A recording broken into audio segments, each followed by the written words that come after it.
আমরা যখন ছোট ছিলাম তখন আমাদের সময় আজকেকার দিনের মতন স্মার্টফোন ছিল না। তখন এই আমাদের অবসর সময়টা হয় লুডো খেলে, নয় চোর পুলিশ ডাকাত খেলে, আর নয় গল্পের বই পড়েই কাটাতে হতো। কিছু গল্পের বইয়ের মধ্যে যেমন কাকাবাবুর গল্প, ফেলুদার গল্প, আমার তো ফেলুদার গল্প খুব ভাল লাগতো। এই গল্পগুলো আমরা পড়েছিলাম। একবার আমি কাকাবাবুর গল্পের বইয়ের মধ্যে একটা নদীর নাম পড়েছিলাম, যেটা হচ্ছে জাটিঙ্গা নদী। আজকে সেই জাটিঙ্গা নদীটাকেই দেখতে যাচ্ছি।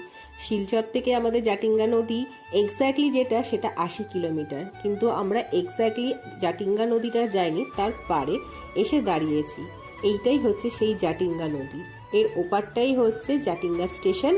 আর এখানে অনেকেই হয়তো জানবেন যে এখানে পাখিরা এসে সুইসাইড করে, যেটাকে সুইসাইড পয়েন্ট বলে।